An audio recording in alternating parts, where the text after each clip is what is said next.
Buenas tardes amigos, hoy es viernes 16 de julio, Ángel Barriuso, un servidor Manuel Jiménez, como siempre agradeciendo muchísimo su sintonía, así es que hoy estaremos compartiendo con ustedes los temas de mayor interés noticioso que han ocurrido en las últimas horas, tanto en el país como a nivel internacional. Manuel Reyes con su acostumbrado resumen deportivo y hoy Henry Ebrar seguirá abordando temas relacionados con los combustibles que vuelven a ser congelados en su gran mayoría por el Ministerio de Industria y Comercio, pero también sobre el tema del aumento salarial que justamente entra en vigencia la primera parte, la primera etapa en el día de hoy, pero se siguen generando muchas controversias en relación a este tema.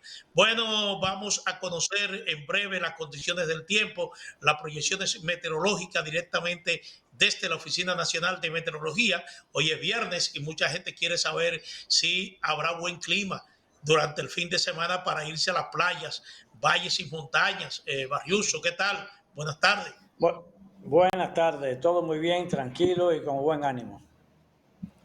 Bueno, lo importante es eso, tener siempre buen ánimo. Dice que hay un refrán que dice, al mal tiempo, buena cara. Y así es que tenemos que estar en estos tiempos. Es decir, al Así mal es. tiempo, buena cara. Bueno, Barry, el Ministerio de Industria y Comercio está anunciando en el día de hoy que la mayoría de los combustibles está siendo congelado para la semana del 17 al 23 de este mes de julio. Para esto está asumiendo una nueva deuda con los importadores y la refinería dominicana de petróleo por un monto de 400 millones de pesos. Solamente el Actur registra un aumento de alrededor de poco más de 2 pesos por galón, de acuerdo a este reporte. Pero los principales combustibles, me refiero a la gasolina premium, la gasolina regular, el gasoil óptimo, el gasoil regular y el gas licuado de petróleo, mantendrán sus precios para la semana entre el 17 y el 23 de julio, lo que está informando hoy el Ministerio de Industria y Comercio. Bueno, ya ustedes hablar sobre el tema y llover sobre mojado, pero el gobierno congeló por lo menos 4 de los combustibles, lo congeló durante 30 días y semanalmente ya es bastante el tiempo en que se ha ido congelando los precios de los combustibles, porque el gobierno tiene el temor de que si dispone aumento en las alzas en los precios de los derivados del petróleo, eso impactaría los niveles de inflación que bastante alto están en la República Dominicana. Y por otro lado, Barriuso, hoy llegó al mediodía un cargamento de 190, bueno, es un lote que se dice ahora, un lote de 190.710 dosis de vacuna de Pfizer para ser utilizada en el programa de vacunación nacional que lleva a cabo el gobierno. La vicepresidenta de la República, Raquel Peña, informó de esta llegada y aconsejó a los dominicanos nuevamente que se vacunen. Que se vacunen. Pfizer está siendo aplicada a menores o a mayores de 12 años. También está siendo utilizada en la aplicación de la tercera dosis. Aquellos ciudadanos que deseen aplicarse esta tercera dosis. Así es que eso es lo que se está informando hoy. Es decir, llegaron 190.110 dosis de vacuna de Pfizer procedente de los Estados Unidos, don Bar. Bueno, está muy bien, muy bien. Y lo importante es que llegue en mayor cantidad para que aceleremos la marcha de la vacunación todos. Y nada, eso es alentador. Sí, lo que hay cada vez es mayor reserva con la tercera vacuna, pero es importante una cantidad apreciable de la población se vacune con Pfizer. Pfizer ha demostrado los hechos que es un compuesto que su efectividad es mayor que la de Sinovac, porque Estados Unidos es un buen ejemplo. Aunque hoy el gobierno de los Estados Unidos está expresando preocupación, dice que el país se va a dividir en dos, entre los vacunados y los no vacunados. Y entonces teme que entre los no vacunados se mantenga vigente la pandemia del coronavirus. pero hay una parte, sobre todo en la parte central, una parte de la población todavía se resiste a vacunarse, pero siguen los incentivos, siguen los llamados, acciones para que se vacunen, porque aunque Estados Unidos aún no alcanza el 70% de su población total vacunada, es decir, para generar los años, tiene un porcentaje apreciable de su población que se ha aplicado tanto la primera como la segunda dosis, y de hecho Estados Unidos ha podido controlar el número de contagios que se registran día a día, así como el número de muertos, y es una sociedad ya abierta, con espectáculos artísticos, sin usar mascarilla, la gente sale a la calle de manera normal. Es decir, Estados Unidos está como si no fuese que mayor número de contagios registró durante la pandemia y que mayor número de muertos igualmente, Barrios. Bueno, Llegaremos mira, nosotros.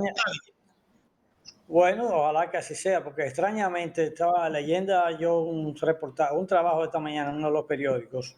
América Latina viene bajando en los niveles de contaminación, de contagios, e incluso de cantidad de personas internas y de muertes, con respecto a Europa y estos países de mayor desarrollo económico. Fíjate esto, extraño. Bueno, así en el caso de República Dominicana también tenemos una curva descendente, es decir, los casos de contagio que se están registrando en las últimas 24 horas han disminuido bastante en comparación con lo que se registró en el mes de mayo y todavía en junio. Es decir, que se podría decir que prácticamente se tiene controlado los casos de contagios, a pesar de que ya se inició este proceso de desescalada, porque los casos que se están presentando no llegan a 600, son 500 y pico, no llegan ni siquiera a 550. Es decir, que este es el comportamiento que está teniendo la curva del COVID-19 en la República Dominicana, y vamos a esperar que siga así, aunque siempre la experiencia nos dice que cuando se inicia el proceso de desescalada, siempre se produce un aumento de la curva, pero esperemos que con el hecho de que ya aquí se han aplicado 9 millones de dosis entre la primera y la segunda, esperemos que con este proceso de desescalada no se repita las experiencias anteriores y que realmente el país siga en un de descendencia de esta pandemia. ¿Verdad que sí? Claro, que así sea, que así sea. Sí. Mira, Barriuso, en el día de hoy entra en vigencia el aumento al salario mínimo, por lo menos en la primera parte. Y el tema sigue generando mucha controversia, principalmente entre economistas y partidos políticos. El hecho es de que este viernes entró en vigencia el primer tramo del aumento del salario mínimo, según de acuerdo a la resolución 01/2021 que publicó el Ministerio de Trabajo. De tal manera, los salarios base en las grandes empresas será desde hoy de 20,000 pesos al mes, mientras que en las empresas medianas la tarifa salarial mínima será de 18,500 pesos. En las pequeñas empresas los sueldos mínimos serán de 12,400 pesos mensuales, y en la microempresa será de 11,500 pesos al mes.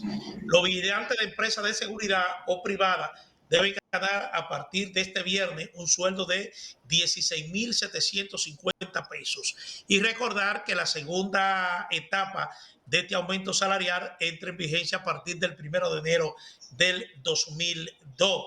Pero hay mucha advertencia. Por ejemplo, hay un comunicado que dio a conocer el Ministerio de Trabajo, y con esto responde los cuestionamientos que han hecho economistas, fundamentalmente Antonio Siriaco, que es el vicedecano de la Facultad de Economía de la Universidad Autónoma de Santo Domingo, y Jaime Aristi Escuder, quienes han advertido de que este incremento salarial realmente no impactará a la totalidad de los trabajadores que se supone que van a ser beneficiados con esta decisión del Comité Nacional de Salario, por el tema de la reclasificación empresarial. Y justamente por eso el Ministerio de Trabajo emitió un comunicado donde dice que las empresas, por la reclasificación aprobada este miércoles, que por la reclasificación aprobada este miércoles tengan parámetros mixtos que corresponden con establecimientos de diferentes tamaños, deberá asumirse en el rango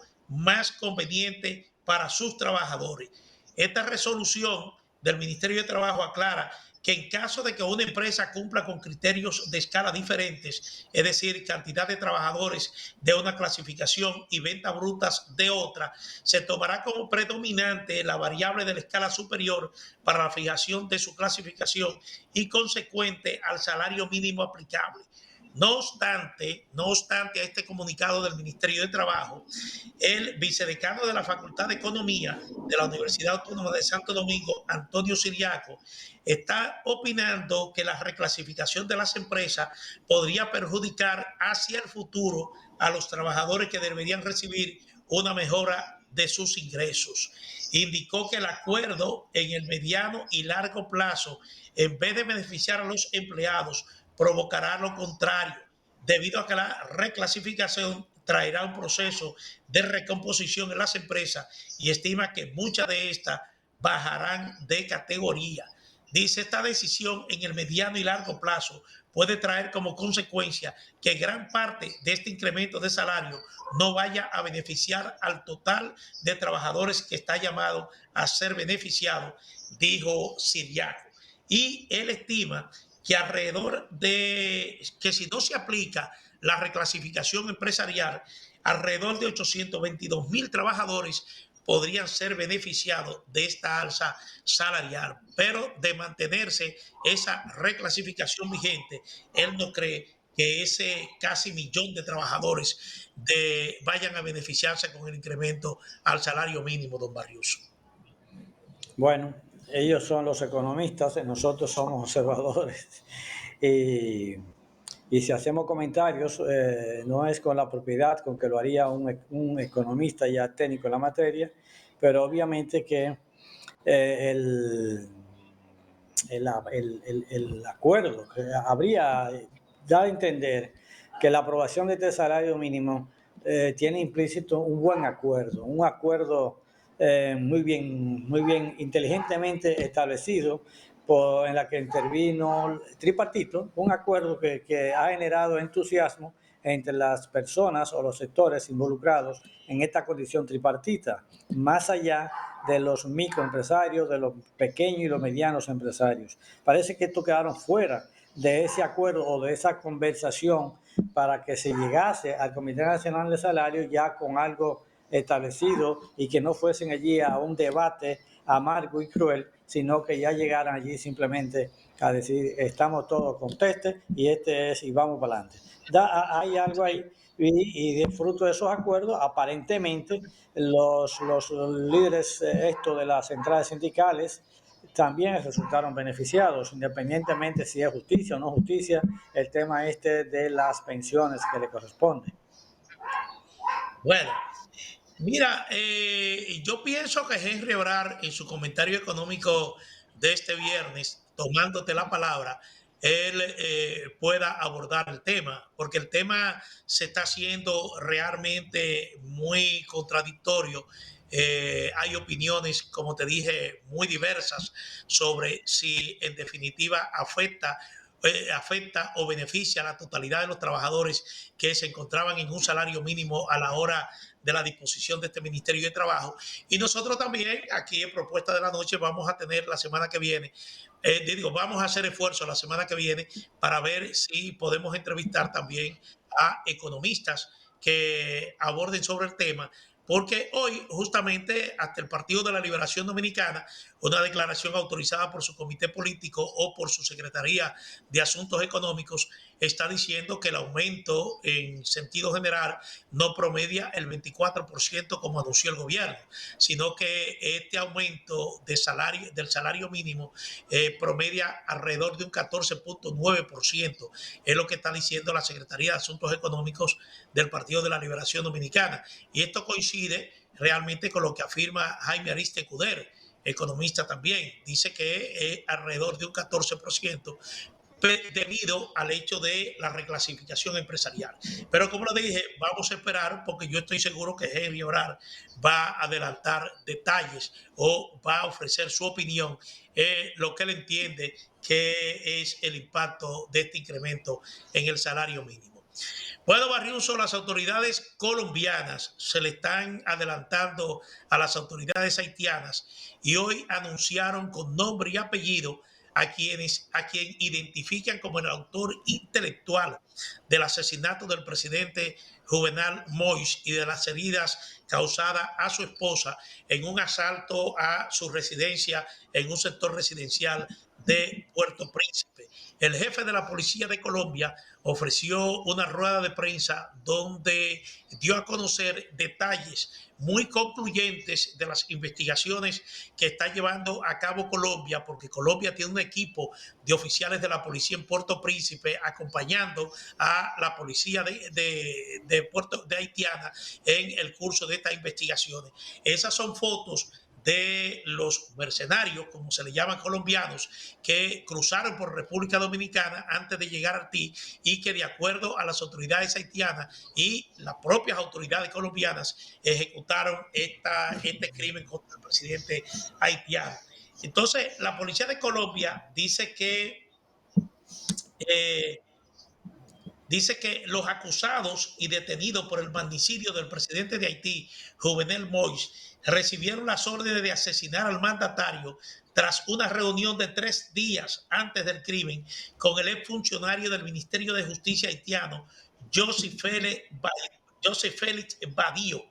Varios días antes, al parecer 3, Joseph Félix Badillo, que fue el funcionario del Ministerio de Justicia que elaboró en la Comisión de Lucha contra la Corrupción con el Servicio General de Inteligencia, le indica a Duvernay y Capador y a Germán Rivera que lo que tienen que hacer es asesinar al presidente de Haití, aseguró hoy en una declaración pública el director de la Policía Colombiana, el general Jorge Luis Vargas.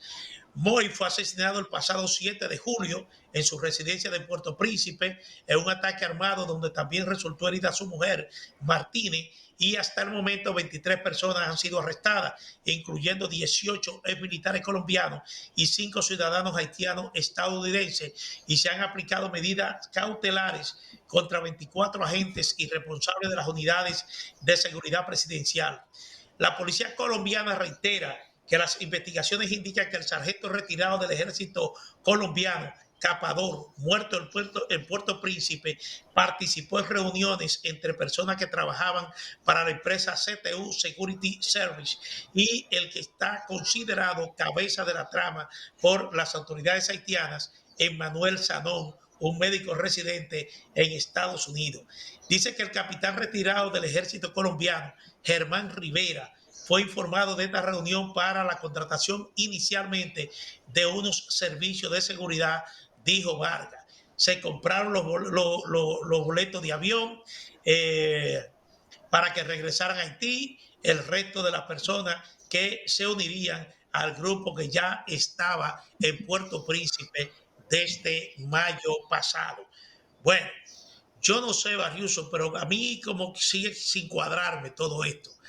Sigue sin cuadrarme porque lo que se están señalando como responsable de este atentado, este crimen contra el presidente haitiano, son personas prácticamente desconocidas, por lo menos en el argot político haitiano o dentro de lo que se conoce como el liderazgo político haitiano o personas de cierta influencia en Haití. Entonces uno se pregunta cómo personas prácticamente desconocidas, es decir, se aventuran a una conspiración de tanta envergadura como es la de matar a un presidente de un país.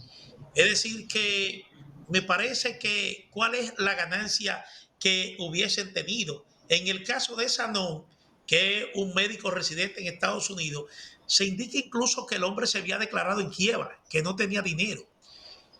Entonces, esta operación, por la cantidad de gente que se contrató, uno supone que ahí se hizo una gran inversión de dinero o se gastó mucho dinero y dinero en dólares, es decir, no en GUR.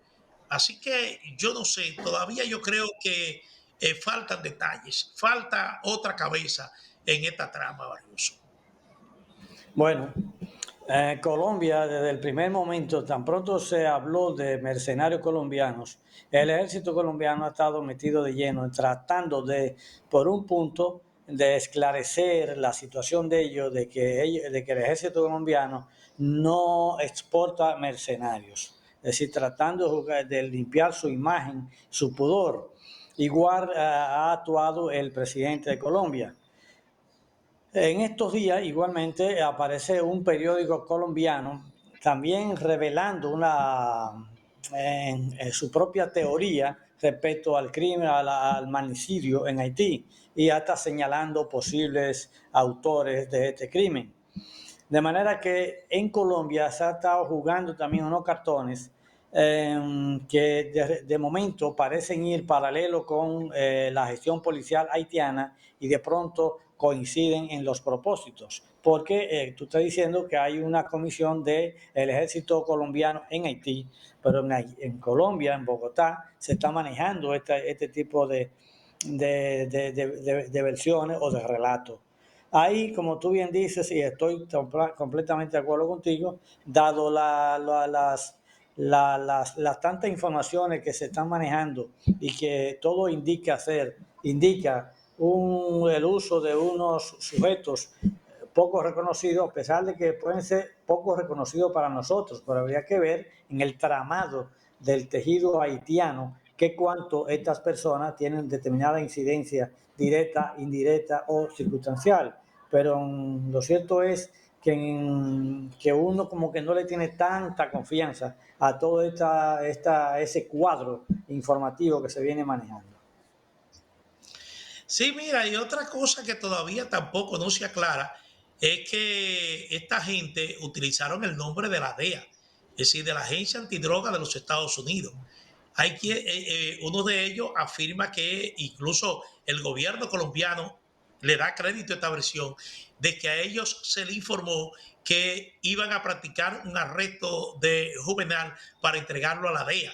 Y la DEA de Estados Unidos tampoco en un comunicado oficial ha desmentido esto, aunque cuesta mucho trabajo creer que una agencia de un gobierno como el de Estados Unidos se preste para acciones de esta naturaleza, es decir, contratar mercenarios para ejecutar esta acción cuando ellos tienen oficina en Puerto Príncipe y ellos pudieron ejecutarla por sus propios medios. Pero lo que te digo son demasiadas versiones que fluyen alrededor de un caso que lo que hacen es, en vez de aclarar, es confundir más. Bueno, vámonos a una pausa comercial.